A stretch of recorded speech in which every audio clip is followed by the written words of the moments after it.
My guest today has been described as having the wisdom and positivity of Rev Run with the passion of and aggression of DMX by one of my favorite rappers. Here today to talk about his latest project, Dirty Gospel, is none other than Inland Empire's Noah James. What's Welcome to the up? podcast. Hey, thank you, man. Thank you for having me. Of course, thank you for joining me. It's dope. And also that quote, if people are wondering, is from none other than Murs. So Shout out to the big homie Murs, man. he's one of them ones. He's a dude, man. I went on tour with him a couple of times. Been on paid dues. Oh, That's like my big brother, big little brother. right. Nah, Murs is dope. It took me hell long to finally see him live, and then that was like the year I think he busted his ankle or something. Oh shit, yeah, I remember that. So that was an interesting show to say the least.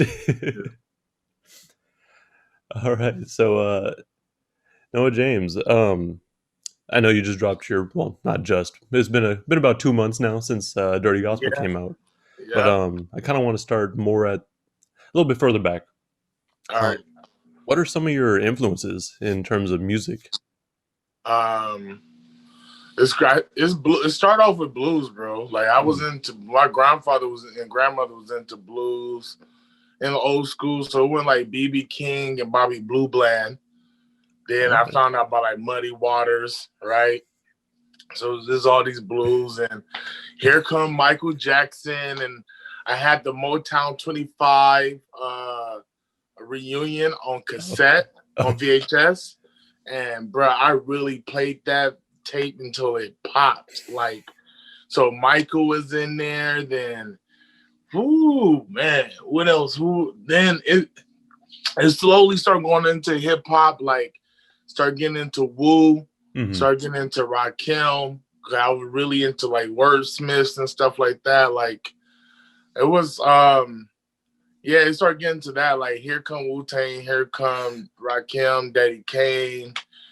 Um who else in around like this is like 96 when I'm getting heavy into hip hop too. Hmm. And my Oh, so grandfather, right around that that time yeah, where East Coast was really bumping. pun, you name it. Like I was into Corrupt at that time too, so it was a Hmm. couple of West Coast, but Corrupt is originally from Philly, Hmm. so it was kind of like it was all these. There's a cat named Yuckmouth. Oh He's from yeah. LA, so it was all of these, man. It was I just dove into it. Like when it came to music shit in high school, I remember trading Crying 2001 for a Slipknot CD. Oh damn. You know what I mean? Like then now I got my football teammates over here introducing me to Slipknot, System of a Down. Hmm. Um, what else kind of bands? It's a lot, bro. Really, It's it just kind of all over it. yeah, real talk. Like I was surrounded by so many different people, and with me is like if you're trying to introduce me to something new or different, I'm always open ears. Oh, okay, So that's I'm dope. always not. I'm not like nah, man. I like that. Like nah, what's that? Oh, that's hard. Like I For remember first real. time I heard Chop Suey, I was like, yo, the fuck is this? Then For- what's that? Bodies Hit the Floor. Who did that one? Disturbed. Just when that got introduced to Disturbed, I was like, the aggression. I love this. Right. Oh, that's kind of my same feels about it too. Like, cause just like you, like right around high school is when I started really getting into like kind of everything. Yeah, everything. I was trading tapes and CDs. Like that was my thing. Like, yo, you got you got some Disturbed. I got this Method Man and Redman Blackout. Let's trade. Nice. Let's trade. Like so within high school, we kind of started this. You know how they did jersey swaps Hmm. and so we started doing that where we started trading CDs and music That's and dope. try to get some of the homegirls involved because they all in R&B. And the thing is, we in R&B too, but none of the girls was into the music we was into. And we were like, yo, we fuck with you, fuck with it too. Listen to this. Try this out. Right. It was pretty lit. Really just try to get more people exposed to it, right? And spread the music. And it made me a better artist too, because I was rapping in high school just for fun and battle rapping and shit like that. Mm-hmm. So I love pockets. So I'll find the different pockets in different music. Oh, okay. Yeah. That's dope. It's dope to have like hella different influences too, because like you said, it definitely does help really any artist to be a little more well-rounded, I could say. Yeah. Now, aside from music, I know you're pretty heavy into the anime. Yeah, that's my life. Nah, like I know. I mean, obviously, Dragon Ball Z is one of the bigger influences, but what other animes you really been into? Shit. Well, recently, Demon Slayer. Mm-hmm. A Promised Land. That's a weird one on Netflix.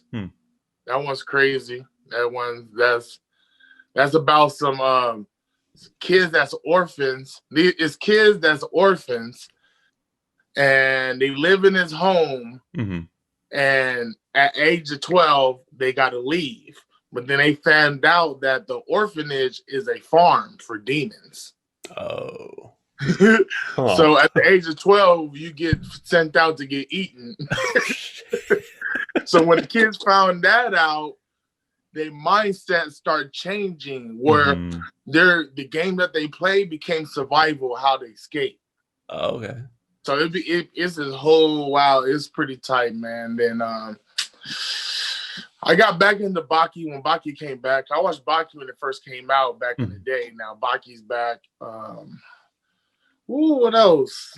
Black Exorcist. I've been a Fairy Tale, Magi. Man, Seven Deadly Sins. One Piece. Yeah, one girl said One Piece. I just got into One Piece. Chorus Hunter. Mm-hmm. I just went back and watched Hakushu. Like I went to back and kind of watch some OGs. Like I'm anime every day, bro. Like I'm right now. I returned to Naruto Shippuden. Yeah, I saw on Twitter you was posting about it. Yeah, I went back to it. I said, let me go back and actually pay attention to the fillers. Mm-hmm. Yeah. Yeah, a lot of times the filler episodes are low key like pretty entertaining. Yeah, and it's me. I look for wisdom. I look for a lot of wisdom in anime, and you will find that. Like, Dragon Ball Super been pretty tight with that. Like, yeah. I'm. It's all day for me, man. That's dope. No, like I'm not as into anime as I really want to be because I just ain't got time. But it's always like I always just end up rewatching either Dragon Ball Z or have you watched Dragon Ball Z Abridged? Yep. That shit's oh my god. Hilarious. Yep. That's the only way I keep reminding myself of what happened in the show. I don't know. I think Dragon Ball Z have became essential to my music. Like anime have become essential to my music. And you can say, I find a lot of ideas in it. I find topics, then a simple topic, but it's obscure about it. Like something I can take and manipulate to something else. So I will watch it like, yo, I like that power. That's the dope ass power. How can I make that turn out that person's ability into a song? You know what I mean? Yeah. So it's kind of like I will try to figure that out, or it's like when I first learned about the Nine Tails and I start rapping about the Nine Tails and the tailed beast and understanding what hate is and like just understand what's hate to them, what's pain to them in Naruto. I'm like, oh, let me put it in this musical form, So Now I just watch it and be like, oh, I like that. Oh, cool. Let me utilize that. Yeah, that sounds like almost like very similar to I don't know if you've listened to Open Mike Eagle's latest album. Yeah, that's my bro, man. That's like the same sort of vibes that I get. Like he's sometimes a little bit more direct with it, with the titles, but Yeah, but no, like I get that. Like he take like you take bits of it and like just kind of really expand on it and see like yeah. how That you can Joe work it. Star song he Oh got. yeah, that's the jam. Yeah. Like I had literally just finished watching JoJo, like as far as the anime is concerned, like Yeah, right when that song JoJo's came tight out. too. I just been on JoJo also. Oh yeah, anime is wild, honestly. Yeah.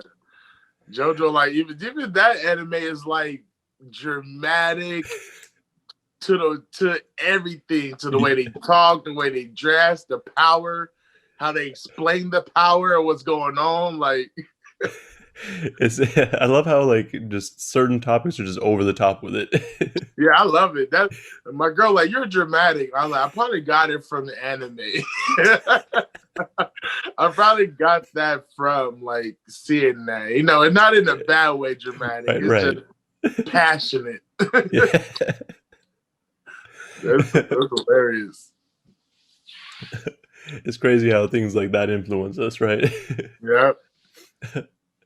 um and now like still like going back to the music a little bit, um you're from the Inland Empire, and I know they got a little bit of a buzz going recently. Like at least that's what it feels like.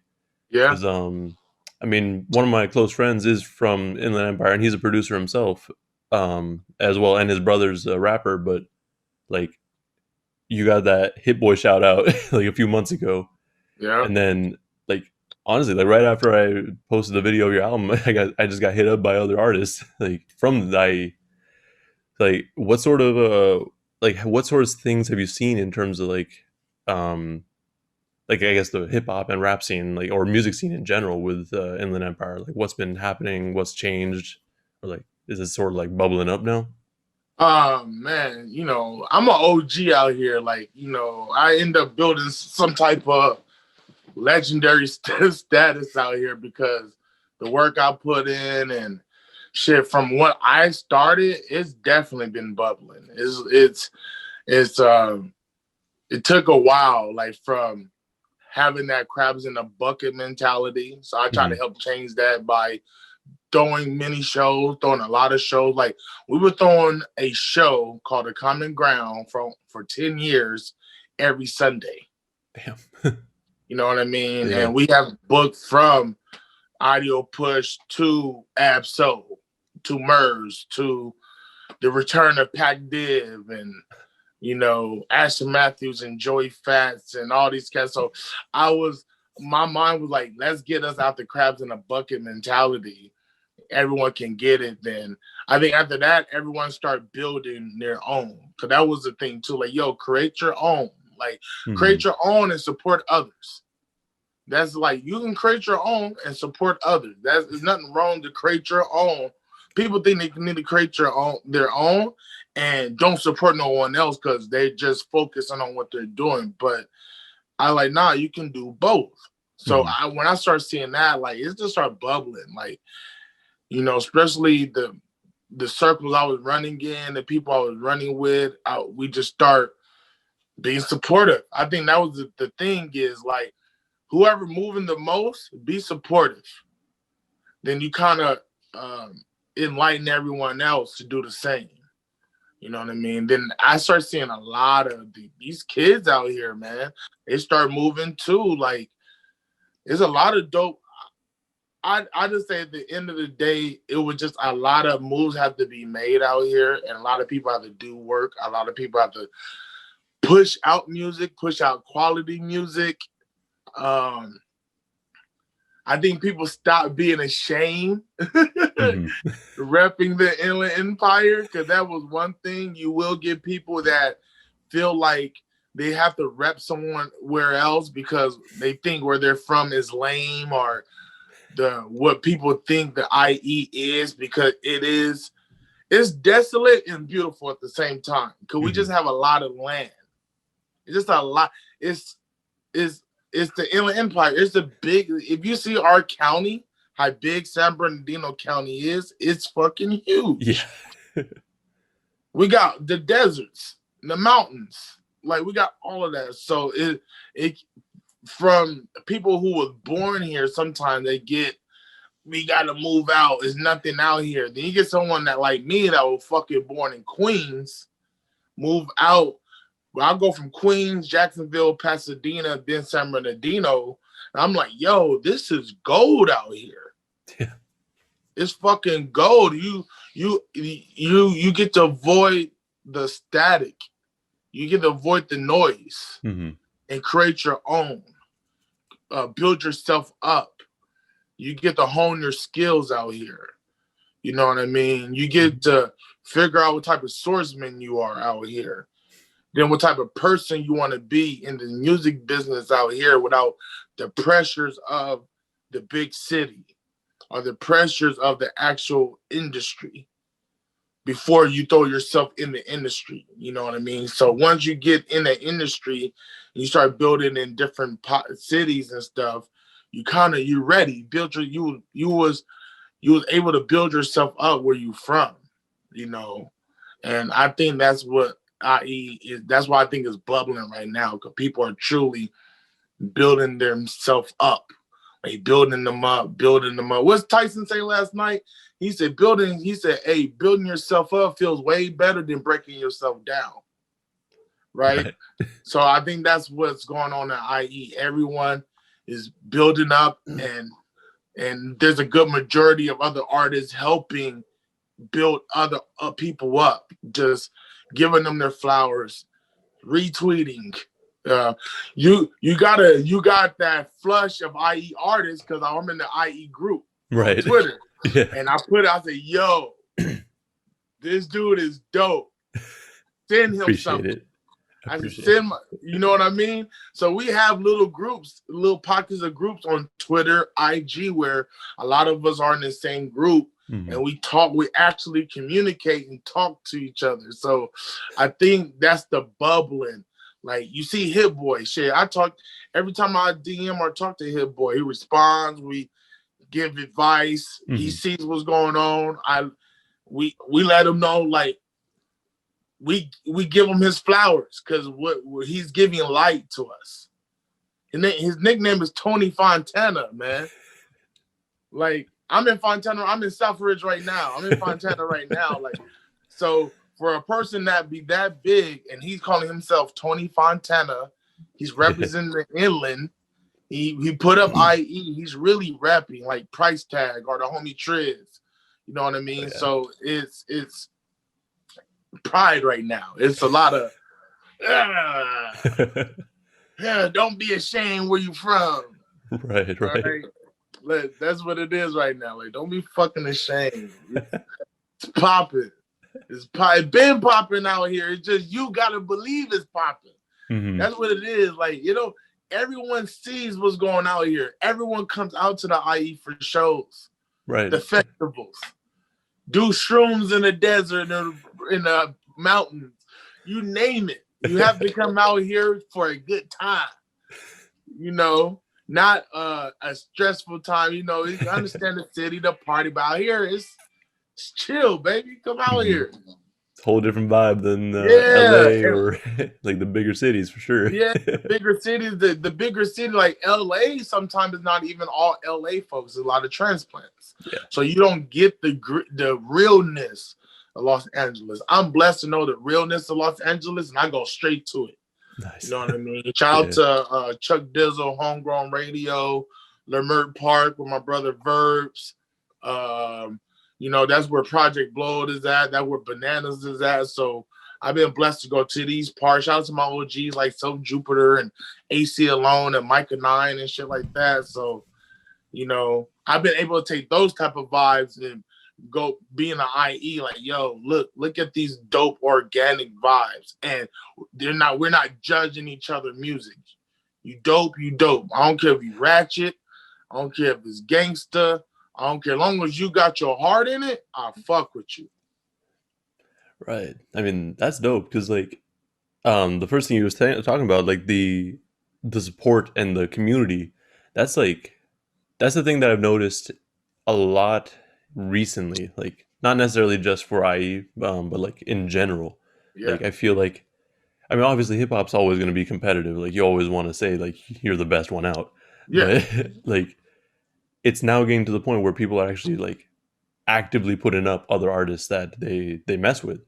Like um like in the Bay, we got Grand National, and that all started from Kevin Allen, or he used to go by Irk the Jerk, and yeah.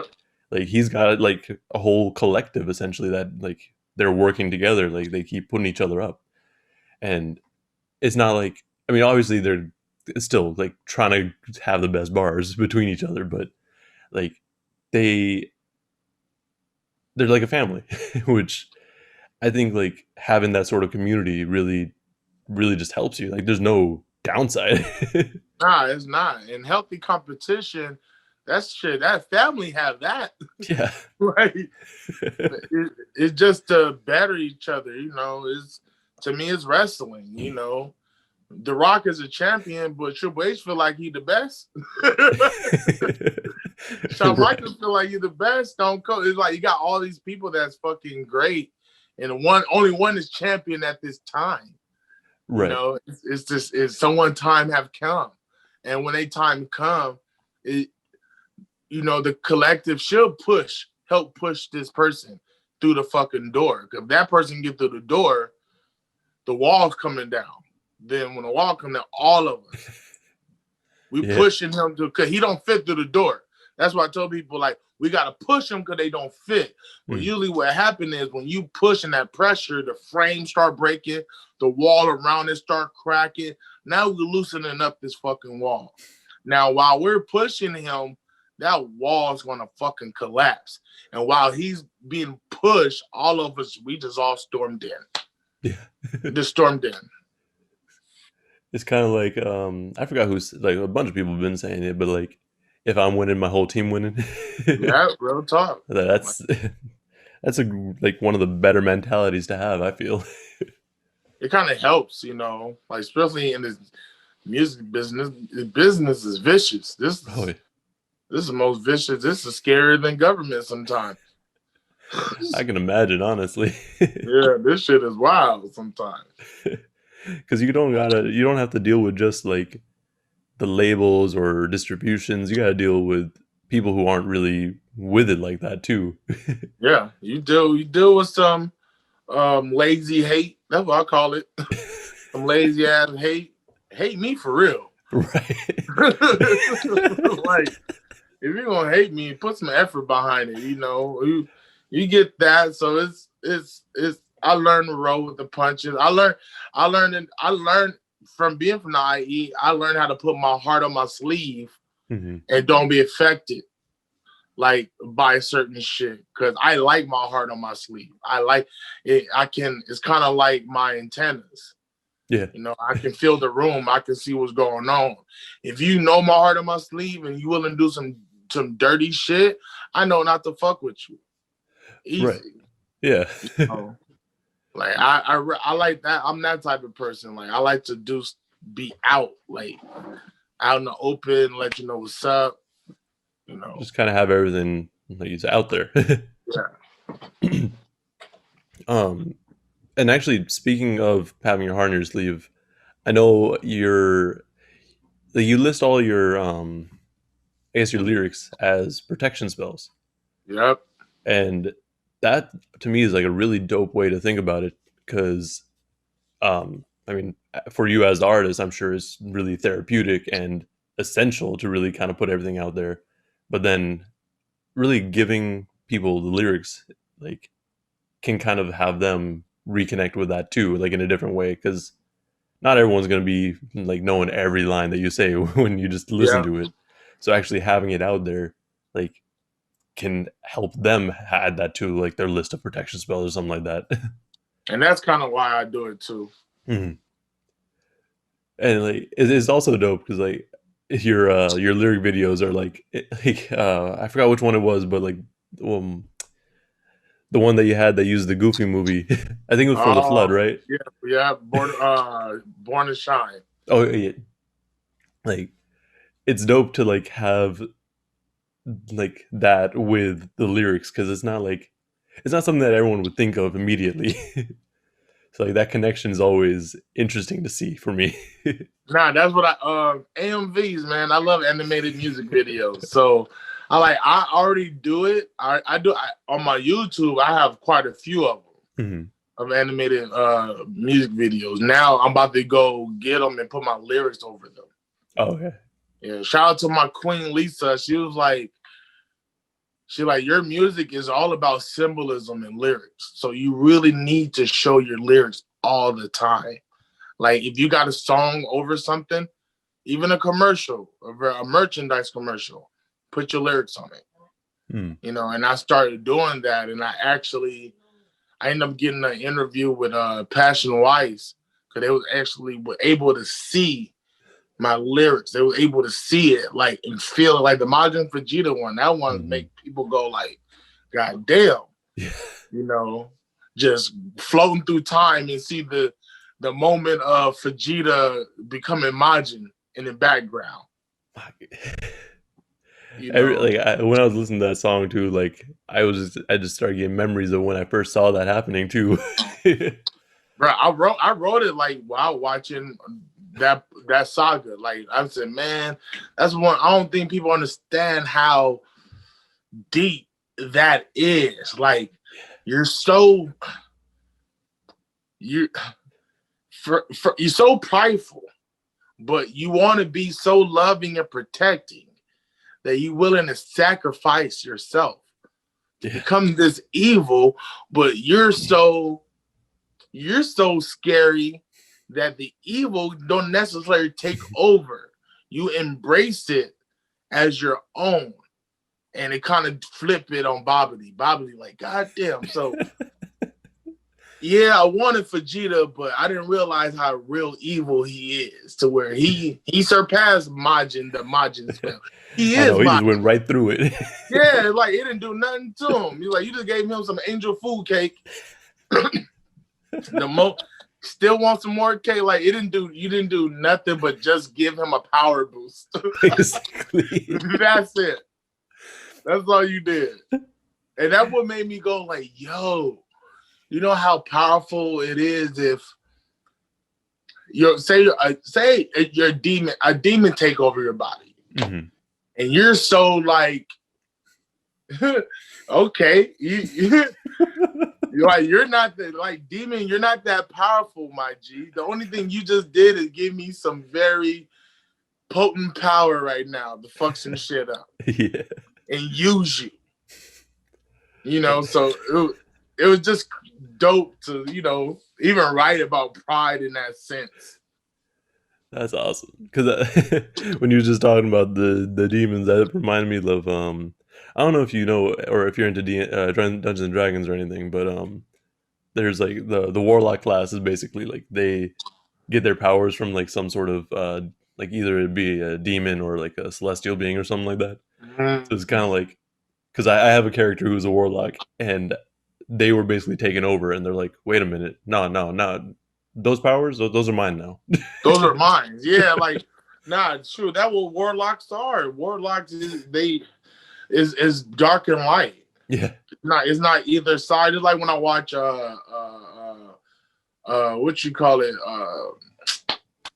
Lord of the Rings. Yeah. And you got the Gandalf the Grey and the White, and both of them are essential to who he is. You know what I mean? But they both are dark and light. Mm-hmm. It's not just this positive power. Nah, hell no. You got to have the balance sometimes. It's magic, man. This is magic. Booze hungry is a protection spell for me. Mm-hmm. I'm gonna turn my enemies into food. That's a warning. That's a warning, even protection spell. Like, it's not just sunshine and rainbows and positivity. Like, sometimes it's like I will positively fuck you up. Like, with love in my heart. The intentions, I'm gonna whoop your ass with loving intentions. Like, For real.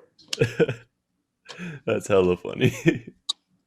But no, like that's a lot of what I got from some of your music too. Like it's like it's all positivity, but also I will fuck you up. Don't I will, don't like get for that real. twisted. Like I will hug you. Man, I will show you the most love. But when I'm not the turn the other cheek person. I'm not. Definitely. I'm Right. not that person, you know. Oh man. So we kind of got into it a little bit with the flood, but I guess you want to get into the album now? Oh yeah, no, you can do whatever you want, man. I like podcasts, man. We can go So whichever way. yeah, whatever way you want to go, I'm good. For sure. So, Dirty Gospel, you were working with Cast One on this, right? Yep, the homie Cast One. That was dope, and he did all the production for it. Yep, he did all the production. That's dope. How'd y'all meet, or like, yeah, I've been basically. knowing him since he was 18, throwing Okay. shows. Yeah, so Okay. I've been knowing him for a while, and we never had a record together. I probably known him for a good 10 years. I never had a record. Then one day he invited me to a studio. Went to the studio, knocked out 2 songs. And how I work is I like to go in the studio, work on songs, finish maybe 1 or 2 solid songs, then work on the third and take that home. Mm-hmm. Then take a beat home. So by the time I come back, I got 2 records finished to record. And then I just start that cycle all over again. Okay. So we just started doing that, like we just set up studio times and start creating this cycle of completing this album within maybe 4 weeks. Oh shit, that's pretty quick. Yeah. I think when you create routines for yourself, it I can just turn it on. Shout out to my homegirl, Sandra Wrights. She's a writer, like a journalist. She write. I call her a grammar gargantuan. Like she's, but she was like, you got to be able to turn that shit on, like, and just tap in. And I think I started taking that, like, yo, I'm in my 30s now, so to tap in, it became pretty easy. Mm-hmm. So these sessions, it shouldn't take me as long as it did when I was young. Mm-hmm. Because I have my experience, I have my life, I have a lot of stories, I have a lot of this. And so it was kind of like, all right, what's the first song? The first song we recorded was Love Monster 2. Mm. Right? And I was like, oh, this is hard. Then it went Made the Devil Say Church. I go, okay, I like this. We start going through sound. I was like, okay, I like this. Then it went to Flood, and I said, oh shit. We got to make an album right now. So after the Flood, after that, I was like, all right, we start maneuvering certain beats now. Now I know what type of, and I haven't dropped the album so much boom bap since 2011. Yeah, I was gonna mention it sound like, because I went back to listen to the rest of your, or a lot of your other stuff, and it's a definitely different sound for sure. Yeah, like I started off on boom bap and shit like that, so I haven't dropped nothing like Dirty Gospel since 2011. Like it was, and it was.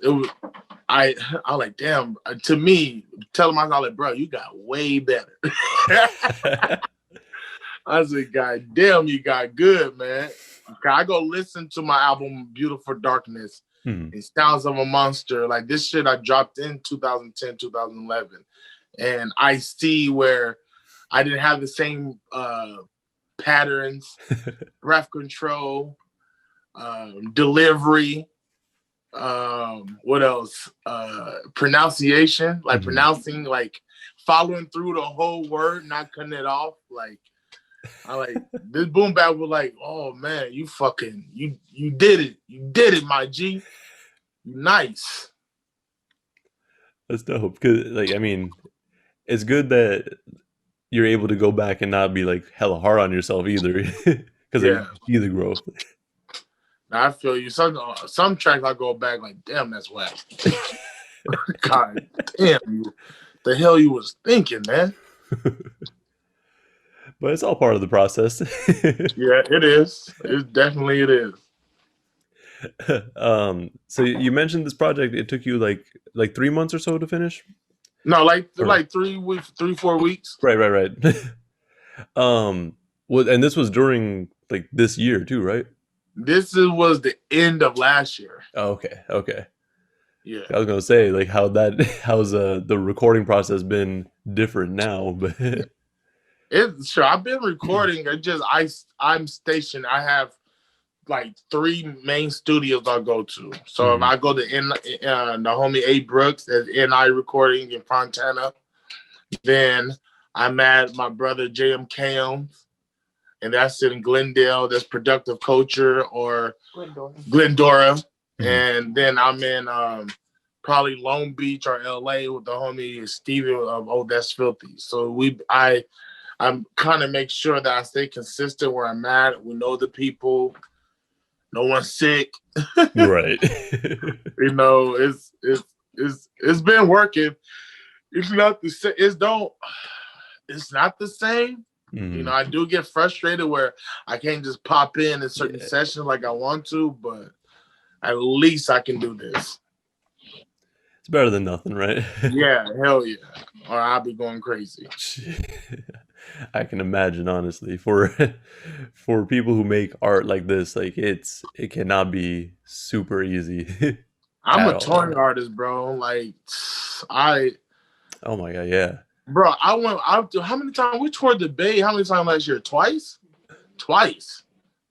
You know what I mean? Yeah. So I'm so used to hitting the road. Last year around this time, we was in Hawaii. No, yeah, September we was in Hawaii.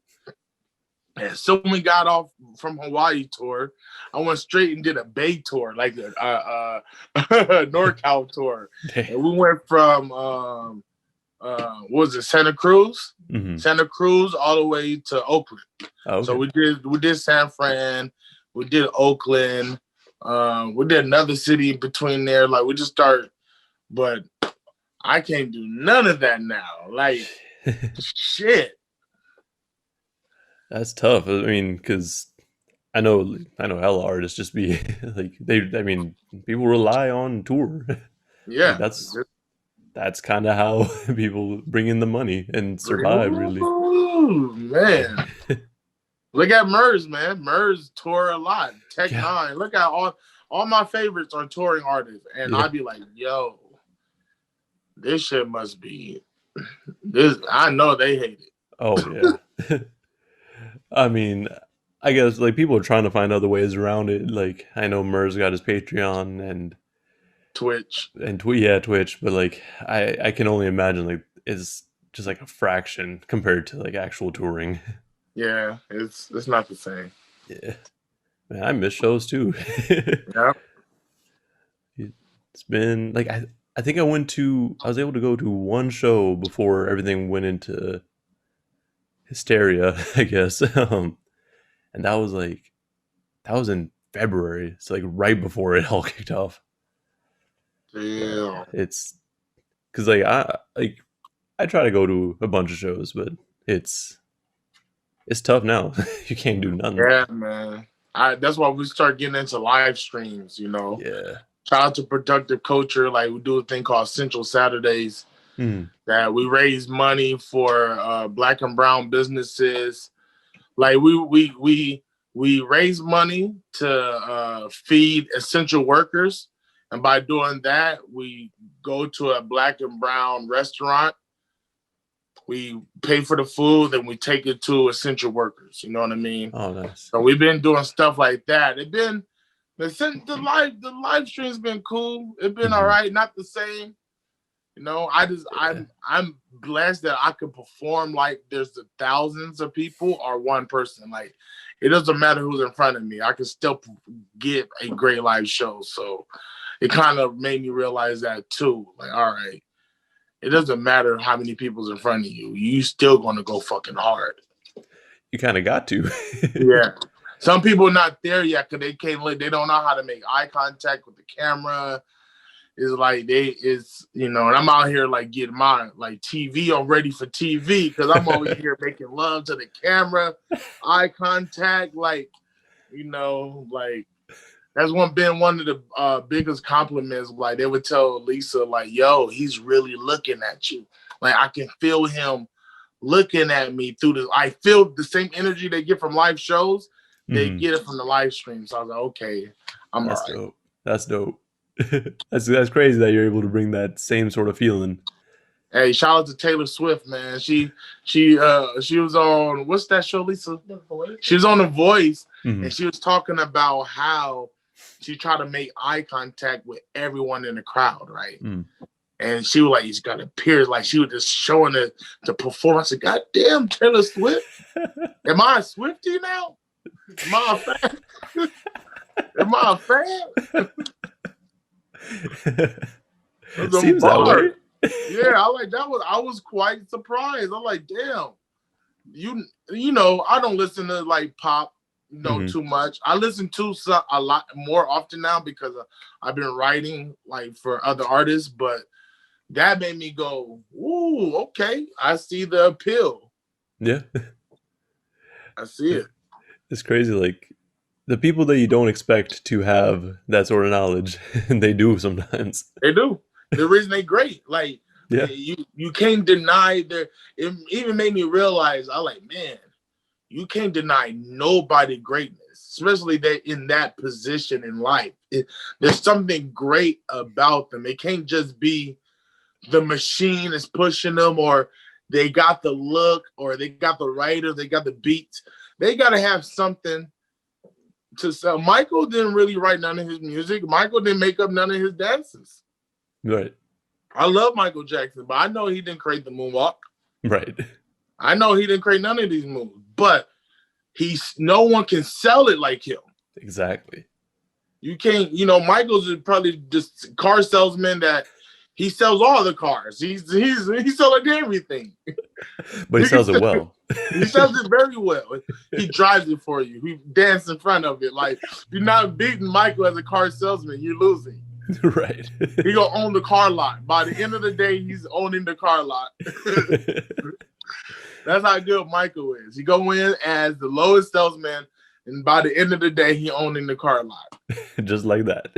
Just like that. One day, 9-hour shift. He's owning it. That's crazy. Like, but yeah, no, it really is like that a lot of times. Like you can like. We sometimes forget that people are in the position they are because they had a little bit of something. Yeah, they had that spark that, or you have to have the audacity. Mm-hmm. Like sometimes you really have to have the audacity to become great. Yeah. Like you have to do some shit where people go like, God, what? Crazy. Like if you said an idea and no one said, man, that's crazy, man. Sometimes the idea sometimes it ain't too great. Right. You need to want to go like, that's a crazy ass idea. And it makes them uncomfortable that you even had that idea. Like it's something about that makes you go after greatness. Right. In the most healthiest way as possible. Pushes you. Yeah. So getting back into the album though, you said you did Love Monster 2, Make the Devil Say Church, and then The Flood first, right? Yep. So how'd you? Well, Love Monster 2, I imagine you really just wanted to create a follow up. Yeah, I didn't know we didn't have that title yet. It was just something else, and it just sounded like something like Love, how I rapped on Love Monster, just the concept of it. Right. So I like as it was a dope title follow up. Right. Yeah, no, it definitely sounds like it for sure. And honestly, when I was listening to the album earlier, it kind of felt like you could have it almost felt like a bonus track on it, because to me, like The Sun Will Shine felt like a proper ending to the album. Yeah. Was that kind of your intention when you were doing the structure or sequencing? I wanted to start with forgiveness and end with forgiveness. Mm. That was like the plan too. Like I'm gonna start with a forgiveness track and end with forgiveness. I see. You know what I mean? Where the sun don't that's like to me it was a dope perfect ending track. And I like, but let me just make this sandwich. So it you end like, oh, it's okay, I get it. You know, I have a couple of people that caught that, like, yo, you started with forgiveness and ended with forgiveness very subtly. He said, that's tight. Like, you know, so it was that thought too, man. That's what I wanted to do. I wanted to me, I was looking at it as a sandwich. And you know, That makes sense. Yeah, like these two pieces of bread right here. The other track I looked at it as it would have been the burger with just the lettuce and with ketchup on it. I like, let me end this with this. Let me end it. I'm gonna put a piece of bread at the end. Can't just have it sitting on the plate without I anything ain't on have it open. Nah, no open face burger right now. And then so you say you want to start with forgiveness and end with forgiveness. Yeah. What, like, was that like that was just kind of the intention when you were going through and like and decided to make the rest of the tracks for the album? Yeah, when I start getting into the features and stuff and putting everything together, I had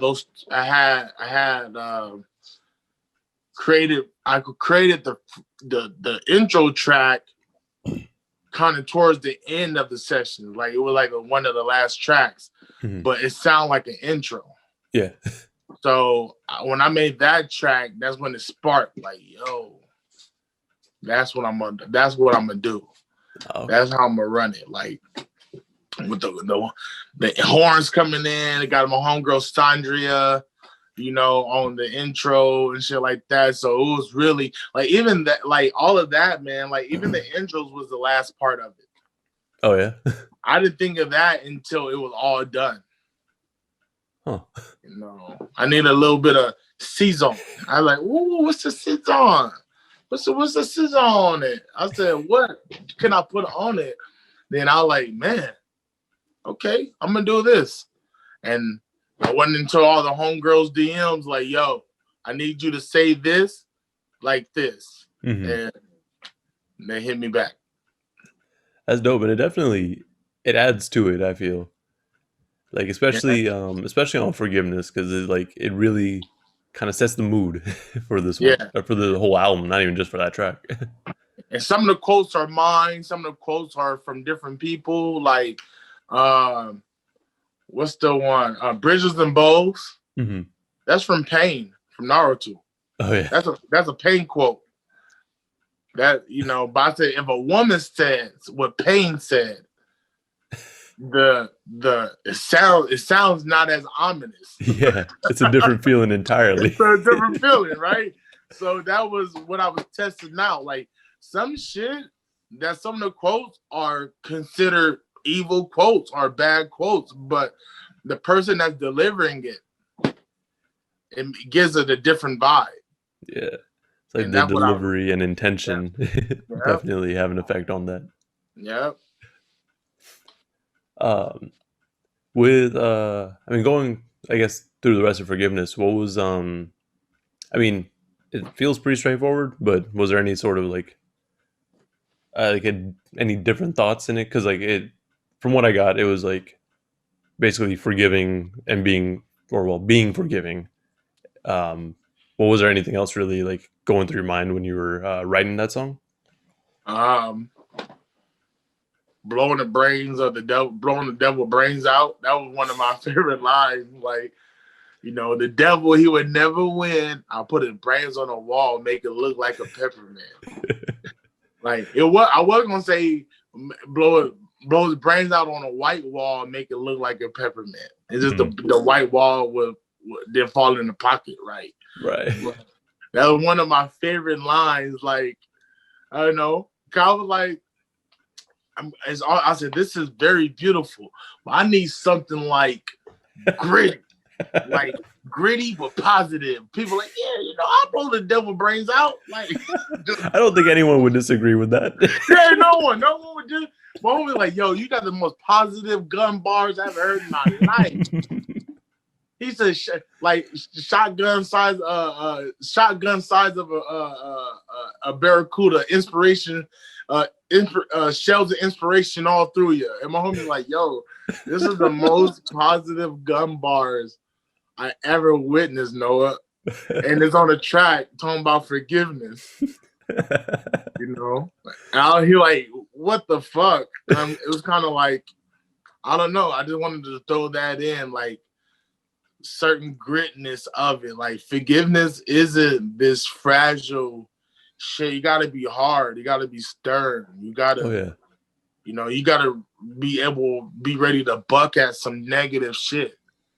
Like, for real. So, like, it's pretty straightforward, but at the same time, I want people to know forgiveness gave me the confidence to call myself Sir Manifest, Majin Buddha. Like, all these names is like, once I overcame these steps of forgiveness, I was able to have this confidence in myself. So there's a lot of underlining stuff in that first record. It was like the straight me and my favorite part too is the blessing to the merciful. Didn't take it personal.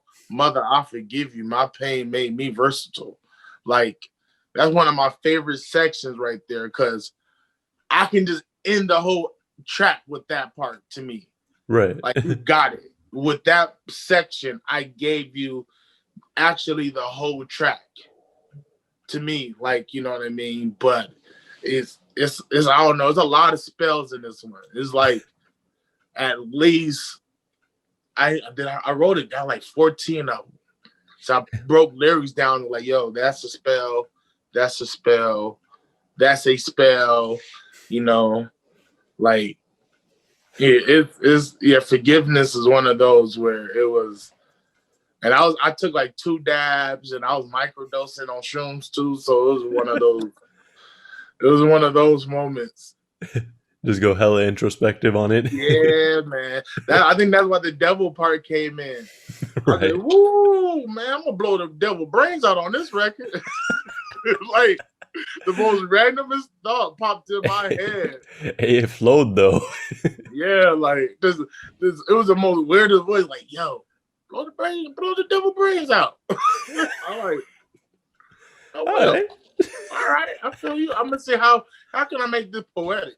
Right. Like, how can I make this like prolific like in a way that where people like, God damn, I like that. So yeah, forgiveness was it was beautiful and tough at the same time. Yeah, definitely. It was a great intro for sure. Thank you, man. And that actually went in really well to Devil's Hate, made the Devil's Hate Church too. Yeah. And which I just kind of like in my review, I was just like, yeah, no, it's you just making the devil agree with you. Yeah. I'm about that, man. I'm about not fearing the devil. I start going into logic. Like, I'm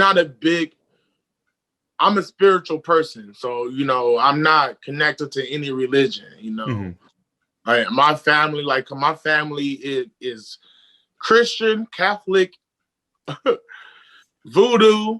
My girls they into Buddhism, and I'm the spiritual, right? And my thing is logic, where I stopped fearing shit like the devil. Like, even logically, like, he's not a celestial in the Bible. He's not a he's a fucking angel, right? Technically, that got a bad job. Yeah. You're in the same boat as Hades, my G. It's the same thing what Zeus and them did to Hades. Like, yep. Flip someone's got to do this. Go do your job. Go punish people. Like, so I'm not gonna fear someone where the only time he can truly appear is when I'm being evil or I'm being dark or I need to be punished in some type of way. Right. So, just a logic standpoint of the devil, and I was like, man, I will make the devil say church. And the title is just like it sticks out a lot too because everyone considers the devil like anti like church or like just the bad stuff. So like having it. Nah, he said church plenty of times before he got casted down. Oh yeah. He's a quiet. Does people understand? Us doing music is him. Mm. That's the fucked up part of it when you go into Logic, where he was the orchestrator of the music. Oh yeah, yeah. You know what I mean? Like God loved him because of he loved him, but he controlled the music. He was in the choir. Mm-hmm. He was a singer. He was all of this. That's Lucifer Morningstar. Lucifer Morningstar was the star. He was the thing. He was everything. You know what I mean? Mm-hmm. So when you start getting into the music business, you already touching in that realm. You know, you're already getting in that. So I try to maneuver in the music business like I don't fear him. I don't fear, you know, it's I don't know, when Logic start coming, I just start playing with like I'm not gonna let my emotions make me fear something where I'm like, yo, you telling me who he is and what he do and what I'm learning is he actually is not that powerful. Right. We make him powerful. So fuck him. Respectfully. Respectfully. But even like this shit, don't catch these hands, dog. Like, that's why I start looking at negativity. Like I can't be like I got a song called Keep That Shitty Energy to Yourself, right? Mm-hmm. And it's over a trap beat. It is the most disgusting shit ever. And to me, this is one of my biggest protection spells. Mm-hmm. But once you hear this song, you go, okay, don't fuck with Noah. Love him love him, treat him with respect, and he's gonna do the same with you. But if it's not any of that, leave him alone. I don't think you want them problems with him. You know? Yeah. So I that's why I started looking at the devil like, man, make the devil say church. I'll make him pay tithes. I make him put on some church clothes, sit in the front row. Go get a communion cracker, all of that. Like all of that. That's hella funny. Oh man. Yeah, no, that's dope. And like just like another thought that just came to mind was like the devil in this you could also kind of say is like just your demons, like your personal devils. But yeah. Like you trying to like you can't be like afraid of them, like you were saying, like with the actual devil. Like you gotta like acknowledge them and just be like, yeah, no, this is just a part of me, and just keep moving. Like that's why I love Majin. That's why I love the word Majin. Like you know, it's in some languages it means demon king or demon god, and in some languages it means God. You know what I mean? So just the word Majin, I started loving it. I like, man, I like that. It's close to majestic. Yeah. And that's why I started using the word majestic because of Majin. Like, you know, it's all about your own shit and how you handle it and how you look at it or the perspective you have about it. And it kind of help you wash away all the negative stigma that's attached to it. You realize how much light or energy you're giving something, you know. So when I acknowledge it and I acknowledge how much power I was giving this bullshit to, like this, I like, nah, I gotta switch it up. Yeah, like you can't be wasting your positivity and your energy on stuff that's like draining it, essentially. Yeah. That's why you gotta fuck it up. Like when it's draining you, you gotta beat its ass. Like you have to, and that's gonna give you some fire. Yeah.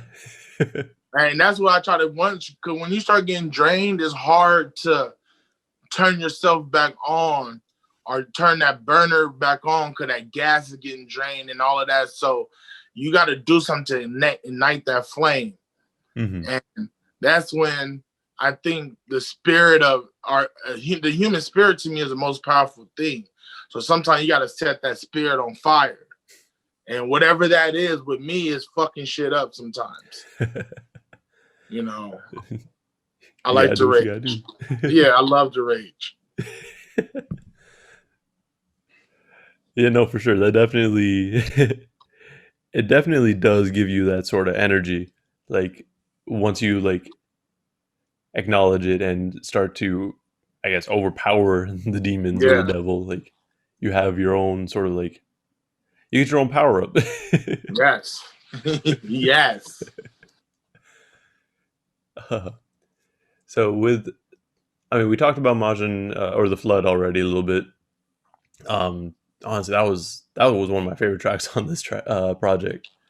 Like, because like watching Dragon Ball Z, like for me, like, because I watched it when I was a kid, like I don't, or like the whole series at least, like I picked up on some of the things that was happening around that time with Majin Vegeta and like how he basically had to sacrifice himself to try to stop what's happening. Yeah.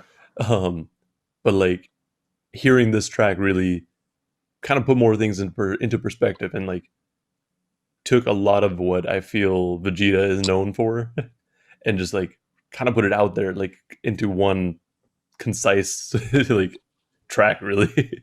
Yeah, nah, that's my thing, man. Shout out to Vegeta, man. He's just misunderstood. That's it. It said when he hugged his son, I think that's when I really was Oh like, my. oh shit, he's that dude.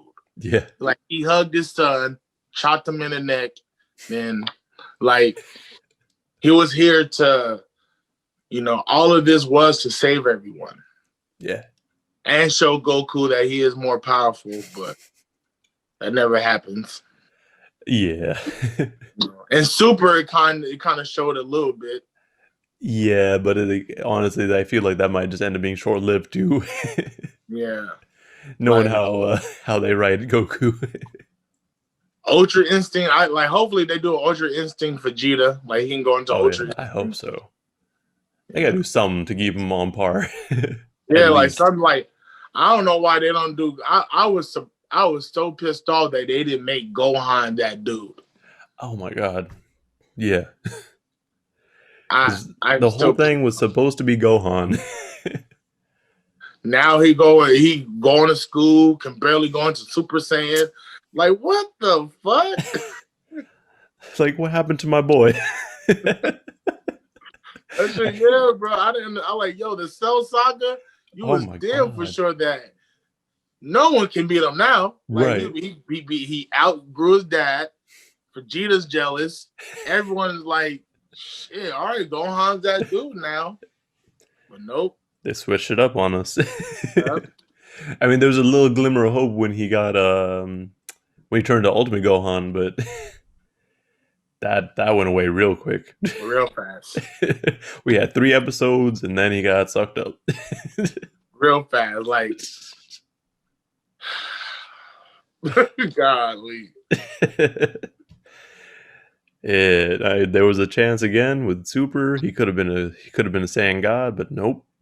Nope. There's all those chances, and they just say, "Nah, Goku's doing everything now," Yeah. which is fine, I guess. But Yeah. even Vegeta honestly has a more interesting story arc to him than most of the people on it, right? But Yeah. Like it is what it is. I need to switch it up. I'm trying to switch it up. Yeah. um, and then so moving on to Born to Shine, that track really just felt hella uplifting. Like you're reminding, well, it sounds like you're reminding yourself, but also just everyone, like, yo, you born to shine. Like, Yeah. like you are like kind of like don't be too hard on yourself and like acknowledging those demons still. More casting spells, man. Like, hey, shout out to homie Frankie and Johnny. I was in Pomona, Craig. I was in Pomona, and I know my homie Johnny Bars lived in Pomona, and I know my brother Frankie was on his way to Riverside. And I hit them both up to come to the studio. Then the homie Frankie just pulled up with so much weed and like abundance. And we got stoned to the sky. and created that track. Like, you know what I mean? Like, it was tight. It was one of those moments like, yo, let's get high and make a dope ass track, man. I already had the hook ready, already had it done. They just had to come through. Yeah. And got it in, man. It was tight. That track was like that one went fast. I think we made that like in an hour. Damn. It's dope whenever you have those sort of sessions too, though. Like being able to be, I guess, like in the studio with other rappers when you're trying to do a track. I feel like that definitely has an impact on the end result too. That's my favorite, bro. I love being in the studio with. Everyone's collaborating. Everyone is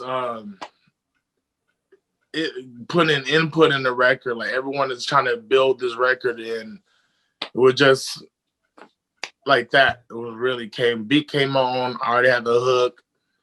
Joints are being rolled. Bones are being packed. Hot boxing the hell out of the studio. Got some sage going too. Mm-hmm. Got some sage in there. You know, cleaning the spirits in there. Letting God in real fast. God getting high with us. You know, we all in there. You know, we all on the same level right now and end up knocking out this record fast. Like it was tight. That's dope. And I also just remember the Captain Planet reference. That's always fun. That's my dude. That's my dude right there, Captain Planet. That's when I started understanding Gaia, like who Gaia was. And, yeah. You know what I mean? And what Captain Planet is, you know, all these elements. But without Gaia, without the love of a woman or the love for something like that, sometimes it's hard to tap in to them Captain Planet elements, you know. Yeah. So it was like now like a double one, like, you know, me talking about myself, me talking about my partner, you know, and showing about all these overcomings and what I'm becoming and like what I you know, I've been a black fish at its saddest, you know, all these coming, but I'm all showing all of these negative shit that I've been, but you know, end up being all elements like Captain Planet. Right. Low-key, they really do need to make a new Captain Planet show though. That'd be tight, bro. Like it exposed me to a lot of new like language, like and language mean just I didn't know what Gaia was or who Gaia was or what she is or anything. Then I looked it up. I said, oh yeah, okay, I got it now. You know, I understand. You know what I mean? I understood what epiphany was on Captain Planet because, you know, epiphany just means showing of God. Yeah. You know, and I forgot the Indian homie that had Heart. Heart was his ring. Mm-hmm. And he would talk about a lot about wisdom and epiphanies and shit. And I'm like, damn, man, I like this. This cartoon is not just a cartoon. It's educational for real. Yeah, it's dropping some bars right now. Yeah. Plus, it's all like a lot of stuff that people, I feel, they need a reminder, like with climate change and global warming. Like we don't really have anything like that for the kids right now. Hell not. Shit, it was a point where it was so fucked up that Captain Planet couldn't do nothing. It was so toxic that he got it like, oh, Gaia, you know, I can't do this. You got to come handle this one. Yep, the toxins was too high. I remember that one. Yeah, I remember that one. That was the one I'm like, yo, so it can get too toxic that Captain Planet came and saved the planet? Oh, we doomed. It was a trip when I saw that. I was like, oh, damn. Oh, we doomed now. We out of here. But yeah, that was one of my, you know, nostalgic bars. Someone hit me up like, you got some very dope nostalgic ass bars. I'm like, thank you. Thank you. I appreciate it. Thank you. Appreciate it. And then moving on to Bridges and Bowls. That one, it was pretty straightforward again, but I don't know if there's anything you wanted to expand on with that. You know, I think the hook let people know exactly what it is, and the verses are. I think the verses are free writes of that. Like it went into different, you know, even my delivery, I would think even like style, I wanted to use this Southern style flow, you know, even with my my voice on it. Like, yeah, that was straight to it, you know. I feel hate before the glory. Like I found my Topanga must be Corey, you know. So it was like I had a lot of fun with that one, man. Like I wrote that one. I said, "Ooh, I like this pocket. I'm gonna have fun. I'm gonna mess with my voice on this one." It's yeah, like the lyrics, man. The lyrics come to me so easy nowadays. It's my life. You know, when you start rapping about your life, it becomes very easy. You don't have to think about shit. It's like it's already all here. Like you already know what it's already about. there. You know, it's there. Writing for other people is harder because you don't know their life. Oh yeah, And you I can gotta imagine. make it up. You know. And Yeah. So it's now I find flows and tones, shit like that. Like how can I sound on this that's different from the last one? Right, switching up the cadence and yeah, that's it. the delivery. I really like that track for that. And my homie 60 East, he's a pillar where I'm from too. Like we both been on paid dues, done shows with Murs. I help him with this festival called the Hop Fest, and like he booked Murs, Benny the Butcher, all these cats. Like so we do where we from. We really try to put on for his name is 60 East. Yeah. That's the name of a freeway out here. You know what I mean? So he really IE to the core. Yeah, you can't rep it any harder than that. You can't rep it. You know, only your name got to be 909 after that. You know, so my brother raps hard. So this is the first track we ever done. And we've been on each other's too for about 10 years. Mm-hmm. So I can say this album was me collabing with people I haven't collabed with. That's dope though. Like, because I mean, you got people in the circle that like you always cool with, you always be promoting, but for whatever reason, you never collabed on something. But now's the time. Yeah, but I like cool. I like shit. It made it even exposing them to like what I do, my fan base, and all of that. So it was tight. It was tight to do that. Like, all right, cool, new people. That's one thing. So like, you know, usually I got my bro Cam on the track, or bro A Brook, or I got Pave. I got different people on tracks, but to get new homies on tracks was pretty dope. Right. Yeah. That's dope. Let's see. Okay, so next we got When We Vibe, and I really like this song honestly because I sent it to my significant other too, and she's like, "Oh, that's hella cute." Got your little cute tracks, you know. It's I don't know. I have, to me as an artist, that shit. I am 6'2", 400 pounds. Cute works for me for some reason. Nice little cute track work for grittiness, gritty cats. You know what I mean? Because we don't do it. Right. So when you do it, it's impactful. Yeah, it's very impactful. Like, oh, look at the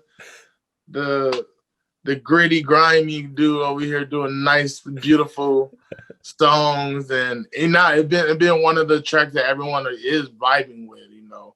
And it came from a real place, like, you know, rapping about, like, you know, I seen you glow under a halo moonlight, and all my homies that's in Hilo in Hawaii, they love that line. Yeah. Like, you know, they like, damn, because a Hawaii moonlight is different. Yeah. So I try to make it as it's about her, but I'm including other things that include other people. Mm-hmm. And so it was one of those tracks where me testing out more of my writing skill for like love songs, and you know, and it's short. Like the second verse is only like 8 bars. Yeah. Yeah. Like, it works though. Yeah. And it's a real story. Like, that's all I need to tell you. You know, we met on the internet. I was in Fontana. You know, she was in Fontana. I was in Jacksonville. You know, like straight up, like that's the realest story ever. You know, she's in She's in Fontana. I'm in Jacksonville with my cousin. My cousin shows me Yahoo Chat at this time. Oh yeah. Yeah, and I'm like, me at this time, I'm really anti-government. I'm like, yo, they gonna track us, man. What's wrong with you? You know, on the internet right now. What's wrong? They gonna find out where we at and what we doing. They gonna they gonna put cameras in here. I was so like paranoid of the internet at this time. Mm-hmm. I was really moving in different ways without internet. Like shit, I didn't even fuck with cell phones. I was just still like, I like not being attached to, you know. Right. But then I go on Yahoo Chat and I go, anyone from the IE? And she put, I'm from Fontana. I go, word. I'm from the IE. Then flew back home and started building with her and started talking to her. And boom, 15 years later, you know, lit. Dumb lit. Real dumb lit. I'm gonna ask, can you pack a bowl real fast? You gonna pack a bowl real fast. Like dumb lit, man. Like, I don't know. Love is lit, man. I said love is a dragon. That's why I just realized love is a dragon. Like, it's Donkey and the dragon. You gotta act an ass for your dragon. You know what I mean? Yeah, I feel it. Because dragons are scary, beautiful, mythical, dangerous. Like, it's all of these things that to me what love is. Yeah. Yeah. Scary as shit. No, I feel that. Yeah. Love is scary as hell sometimes. But when we vibe, man, shout out to all the queens out there, some young alpha dragons out there. Nah, like once you start vibing, like there's not much to be scared about at that point. I feel. After that, you good. You know, yeah, you vibing. Fuck it up.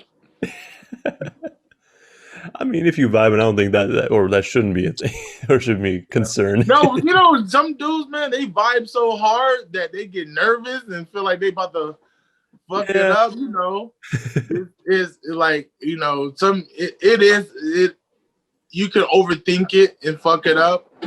Especially when you vibing, you know, women, go get you an anime dude. Go get you a dude that love anime. Man. You good. That's all you need.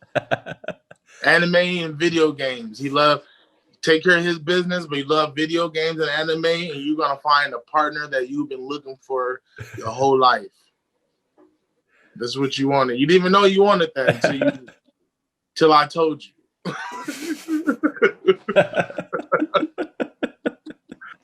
That's words of wisdom right there. Hey, real talk. I seen this girl. She's like, I'm a bad bitch. And I'm like, okay, where does she? I'm a real bad bitch, you know. Got her hair done, got a titty fixed and all of that. She said, but I was attracting these dudes that wasn't like, you know. She said, then I got me an anime man. She said, just look at him. Playing his video games, texting me, stopping his video games, even like, he just loving, and I know where he at. Like all of these things that they just love, like she figured out the term kawaii, kawaii. You know what I mean? So it's like, so it's all of this shit that's like, oh man, y'all, you know, get your anime man. He gonna love you like his anime. It's gonna be different. You'll see what you've been missing out on. You've been missing out. Vegeta is a jerk, but he loves. Oh yeah, all the way. Look what he did to Beerus. Oh my God! No, look what he did to the god of destruction. The like, dude that's stronger than everyone in the show. So now I get goosebumps, right? I get goosebumps because of that. I'm like, yo, just imagine that. Logically, you're not more powerful than this person, but they put their hands on your woman. And you just hit God level.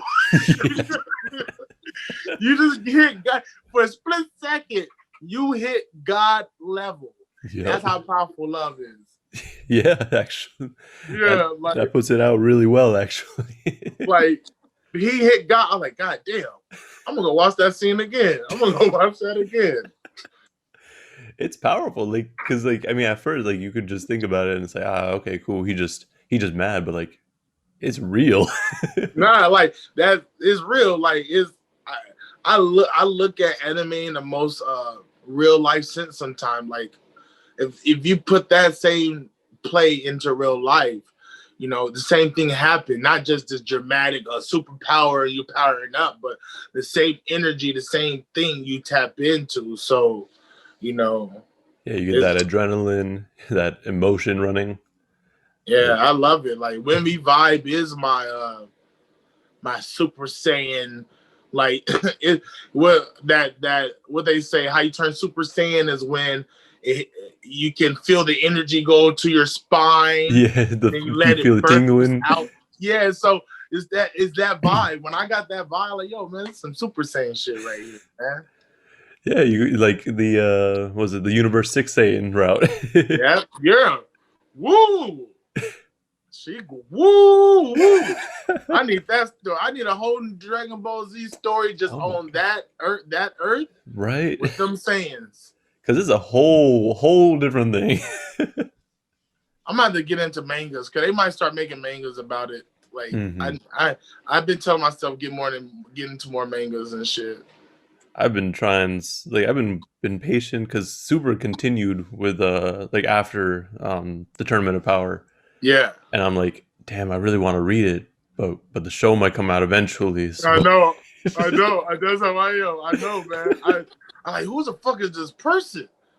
And I keep on seeing someone say Goku did the same shit again, y'all. In the manga, he did the same shit where the Earth almost got fucking destroyed because he's trying to fight the most powerful motherfucker again. And I'm seeing the little bits. I follow a lot of manga pages. And I'm hmm like, oh, turn. I I need don't to want to block see these pages. it. I don't want to see I know. it. No, I get like random like news things sent to me, and I'm like, no, I can't see that one right now. You don't Nope. understand. Nope. I don't want to see it. Oh man. Shoot. What time is it? I I'm starting to run out of time actually because I gotta get to work soon. It's all good. um, but we'll just run through the rest of the tracks real quick. Toast. That was a dope ass track. Yep. Like super positive. You got it's just good vibes. Like you Yep. toast into good energy. Hey, straight up. um, and then we talked about Sun Will or the Sun Will Shine a little bit, but Yeah. and like it did feel kind of like it was wrapping up there. But to me, I think I was saying it.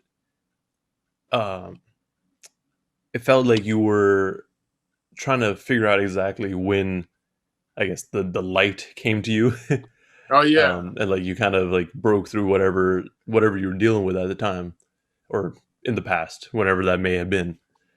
Um, was there anything else going on with it that I missed? Man, I guess. you know what? A lot of people think I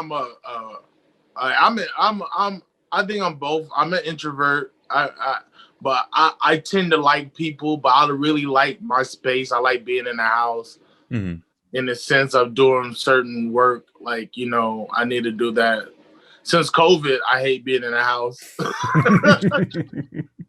Like, it made me, but around that time, it was like I was really liking my space and trying to show people that are introverts that look at me as not one. Now, like, nah, I am. It's just uh, I push past some shit to make me like people, want to get to know people. But Hmm. I can be both. So I was going through that too, and talking to people that's like me, but they're really I don't know, they're stuck in that phase of trying to find themselves and liking their space. And I'm like, it's okay to be both. Like it's okay to be introvert, extrovert. It's okay. It's not. You have to be either or. It's you know it's like I call myself the love monster because like I love my light and I understand my darkness. Hmm. So that was kind of like that track where like through the good time, through the bad time, don't forget that time in between. You know what I mean? It's Right. really like that too. Like that time in between is where you really find yourself. You know what I mean? Because the bad time is the bottom. Sometimes the great times is the height of it, the climax sometimes. But the in between is where all the lessons, all the love, all the overcoming, like everything is in between. You know what I mean? Right there. Yeah. Like, so that was one of those tracks, man. Shout out to When We Speak Geeks, because we wrote that hook in Tucson while we was on tour. And that's the first time I actually got a writer to help me. You know, I was starting tapping into that, like, all right, I got homies that write. If I can't come up with a hook, I'm not gonna be like, man, forget this song. Oh, I got homies that can come up with a hook. And I'm proud of that too, where I stepped into another world of letting someone help me out with my writing. Because as an MC, you're prideful about that pen. You're very prideful, but then it becomes about the song. You know, then I had to stop being a little selfish about that. Like this is about the track. I need the track to flourish. I got the bars, I got the melody. I need to help find these pockets and certain words that, you know, and I was able to explain, like, yo, Speak, it's all about this time, man. Like, doing this too. It's about, you know, it's in between. It's like, it's this, you know, it's good times, bad time, but that in the middle is where everything you want is at there. You know what I mean? So yeah, I love that track. Yeah, like all the in between times is what people tend to not remember, but like those are really, like, I guess, where you grow and like a lot of good things actually happen in it, but you just because it's not a major event, some people just kind of ignore it. And how you got to the good time or the bad times in between is that's the road. It's I don't think people forget, like, it's the road you're walking on. Is it unpaved, or are you paving it, or what are you doing on this road? Are you skipping and helping people out, or are you running, throwing rocks at dogs and cats and shit? Like, what are you doing on this road in between? You know what I mean? And that's when you're gonna find that sunshine. Like, the sun will shine eventually, but pay attention to what you're doing on this road. Don't pay attention to everyone else. Pay attention to what you're doing on this road. And create your, like, so that track was, and I was messing with tones on that one too, because I'm trying to get into voice acting. So I was like, you know, at first I didn't like my tone because I was a bit pitchy and a bit high. But I never used that tone. Like, my normal speaking tone got bass in it. You know. But that tone was like up here, like, I pocket check fear today. Like, I was like, I had to, like, put my neck up and figure out that, but like I had to keep on going to different voices. I was like, I was not feeling it at first until I started listening to it more and more. I was okay, I fuck with it. I mean, you're always your own biggest critic, right? Yeah, bro. Like, and with my voice, I am my biggest critic because it took a while to understand my tone and what type of swordsman I am, you know. And shout out to me for Sean. We were talking about that. Like, rappers, like, what type of swordsman are you? Are you a fencer? Are you a samurai? Are you a ninja? Is your sword a blunt object? Is it a thin sword? Is it a big, like, all these types of swords and swordsmen? And I realized I'm a hatchet or a mace or a mallet. Like, I'm a blunt object. Like, my voice breaks through shit. It don't cut through nothing. So I try to find a voice that can cut through something. Okay. So that tone right there is my ninja stars. It's ninja stars right there. It's like, I pocket check. Like, I feel like I was just like, I'm not there. I'm not cutting yet, but I'm throwing some ninja stars. It's piercing. Yeah, you know. So that one, I would really. It was a lot of things I'm testing out. Like, it's like playing. I'm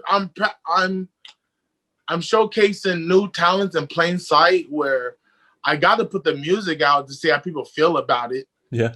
You know, good or bad. Some people like, all right, no, I don't like that tone. All right, that's a tight tone. That's cool. Like, is I like feedback. All right, that shit is whack, Noah. I'm gonna take that one too. Like, all right, can you tell me why? Right. Where I can do better? Let me know. You know, can't just say I'm whack and walk off. I know that's the worst when people are just like, nah, it sucks. Like, but It why sucks. though? Mm. It sucks. That's it. That's it. No, nothing else. Like, all right, cool. Thanks for Yeah. your constructive criticism. Have a good day. That's it. I will consider this, and yeah, we'll see what happens. Yeah, that's it. That's all you can do. And then we talked about Love Monster 2 a little bit. You said that it just kind of like it felt like it should be the follow up song for Yeah. that, right? Yeah. So, I just like even like probably some of my funnest favorite bars is on Love Monster too. Like fake weed is fake love is trash weed that's overpriced.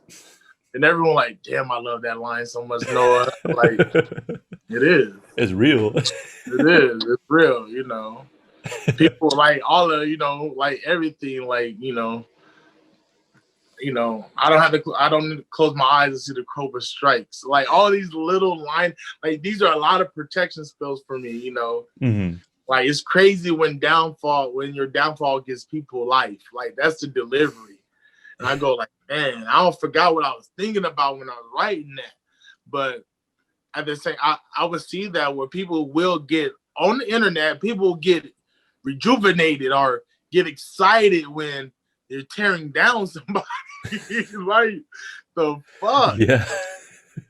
What's going on in your life where tearing down somebody is giving you life? Yeah. Right. Whoa. Like how like let's take a second, like what is going on with you? Like Yeah, we like might need to talk about something else for a minute. where I understand like someone flipping down the stairs or falling on a bike, you laugh at that. Yeah, Just a of little course. laugh. Like, if they got really hurt, you're not gonna really laugh. Or if someone got hurt for real and you're laughing really hard, you gotta go check yourself, man. You gotta go check yourself in somewhere because that's not normal. That's wild. That's a little sus there, like. Nah, that's real sus right there. So it was one of those songs where, I'm letting some steam off. I'm giving some love. Talking about my weight loss. Like it was one of those. I'm venting in a sense. This is my Rosetta Stone. I'm talking in my language. Like so it was that track was, I think it was one of them free writes. Oh, okay. Like I kind of freestyle into it, and I just start like, yo, even what I'm saying in the beginning, like just going with it. It was that was the first track. Like we're just meeting up, chilling, and he threw that beat on, and I said, oh, take the drums out. Take the drums out. Let me go make it a little jazzy, but make the bars hard as fuck. Make the delivery, the punches hard. So yeah, Love Monster 2, that's my shit, man. It's a dope track, and like you said, it's like you ended with forgiveness. Yeah, like started with it, ended with it. Like, we all go through shit. We all, forgiveness is mighty powerful. So it's kind of like, like love me for me and forgive people, love people for them and forgive them and shit. Stay away from fuck faces. Yeah. Important things just for life in general. Life in general. Stay away from fuck faces all the way. So that's all the tracks on it. Do you have anything else to kind of like say about the album itself? Like where the title come from? I think I know where it came from, but no, you know what? First of all, my brother Disco. I have a homie. He used to be my DJ. This is like my bro, man. My bro Disco. We was at his house one day. He's like, bro, your music is like some like dirty, like church, like it's church music, man. Like the shit they need to be telling you at church, you know. And he's an EDM DJ, like tech, like it's like my DJ wasn't even a hip hop DJ. Mm-hmm. I needed my DJ to be into other shit too, so we can both broaden our horizons together, like different shit. So he like, yo, some dirty gospel, man, like some.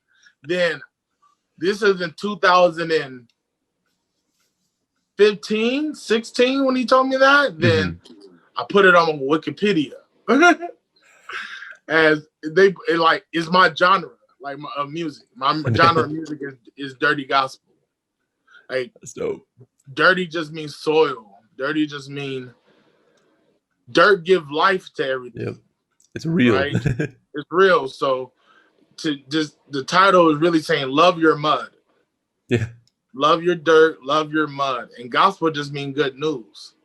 To me, the good news is love your mud. The good news is be soil. The good news is someone called you dirt, they didn't know you was a seed first. Like that's all of these things that sometimes will hurt us, it becomes good news. Mm-hmm. So I'm like, the good news is that person hurt you. So you just learned something. The good news is you got fired from your job. Actually, you just learned how to get fired from a job. Like the perspective changes when it's become God, because gospel is truth. And you know, it's not just this one thing you're feeling. It actually is this other thing. Like people like, what you mean? I just learned how to lose a job. I'm like, listen, if you just got fired from a job, you just figured out the process of how to get fired from a job. Yeah. But if you don't see that process, that means you lost. You didn't learn shit. So, like, if you got fired, that means you just learned a valuable lesson, good or bad. You know? Yeah. Like you want to get some unemployment and you don't feel like, you know, quitting. You just learn how to get fired. Cool. You just got fired. Collect your unemployment. like you know what I mean? You just learn how to get fired off a complaint that wasn't bad. It's just they don't like how you work or something like it's just perspectives. And I think that what dirty gospel is right now. Like a lot of my family that's in church, they didn't get it. I'm trying to explain it to them, but I didn't care they didn't get it. But I was down to explain it, you know, to make them understand it. So it was kind of tight, like dirty gospel. What you blasphemy? What are you talking about? Like you don't love Jesus? I love you Chick-fil-A. definitely see that.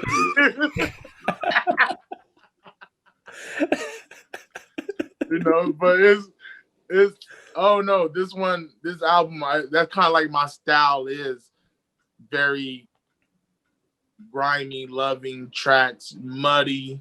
Yeah. It's not your typical positive tracks. They're not your typical anything. It's muddy, man. It's dirt, baby. Yeah. Grow vegetables or weed in this. It don't matter. He'll grow something. Grow something. That's dope. All right, so that's about as much time as I got. Thank you so much for joining me today. This was a dope combo. Nah, I appreciate it, bro. Fun. Nah, I appreciate it, man. I love doing anything. I forgot to turn on my goddamn light. Oh, I did. My bad. I turned it back on. You're good. It still look good. You're good.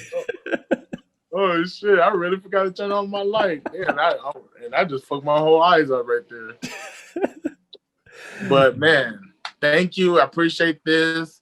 This is by far one of the dope podcasts. Even the review is dope, bro. That's why I told you want to do that. Like, I'm gonna try to tell some of them, even like some of the homies to do it and promote it. Because that's one thing about me too, is like I needed everyone to retweet your shit. Like, retweet this, man. Thank you. Shit is hard. I appreciate that. No, it's dope. Like, I try to, like, in general, I try to be like with my reviews, I typically only review things that like I really like. No, I mean, that's smart. like I don't want to like because I could totally just go and be like a hating dude, but I'm not. That's not me. Nah, I'm not. No, I feel it, man. You're actually giving.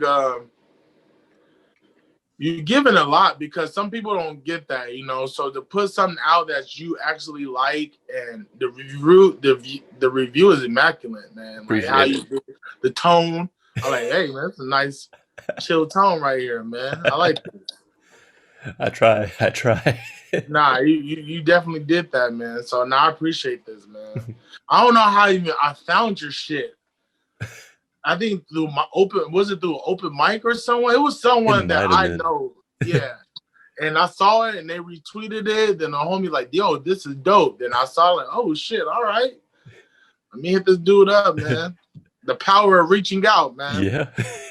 No matter what, don't matter. Look, I tell people, don't matter if I got 100,000 followers. I don't care if I'm verified. I don't care if you got 500.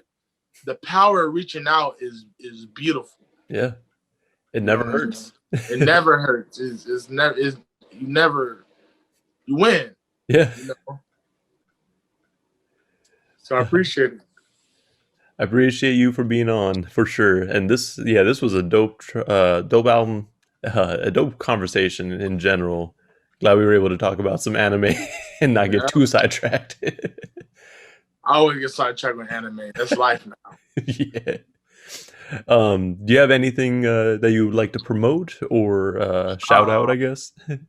Yo, shout out to my brother David, Man of the Year. Shout out to my queen Lisa J. Shout out to my bro Preston, Stephen O. That's filthy. Shout out to the whole IE. I got 2 remix projects dropping in December called Wish Me Well, Volume 1 and Volume 2. Oh, nice. We remixes some old records that sounds very different from the old records. Shout out to Old Gosh, Leotis, Eugene O'Neill, Killer Hertz. They all help on the remixes. I'm dropping a single called Put My Past in a Hearse with my brother JMKM and DeFaco. Oh, And my birthday's New Year's Eve, so right now, yeah, so it's like I'm about to drop a slew of shit. Shout out BeMajestic.store. Go get you some merch. You know, we got the Majin Buu shirt. Yeah. You know, shout out to Stone Dart and Minx. You know, I do these shroom bars with them. It's a lot of stuff, man. And who else? Shout out to my granny. You know, shout out to all the grannies out there. Love y'all. Who else, Lisa? Who else? She said, that's everybody. That's everybody. That sounds good. Yeah, that's everybody. All right. So everybody make sure you check out Noah James, his latest project, Dirty Gospel, and go back and check out everything else because it's all dope. Go check out Granny Said, man. Granny Said, that's the one right there, man. That was a beautiful album. That's dope. All right. Yeah, but that's all I got. Thank you for watching. Thank you for listening. And once again, thank you, Noah, for being on. I really appreciate it. Thank you, bro. You have a blessed day. And Thanks. peace. You too. See ya.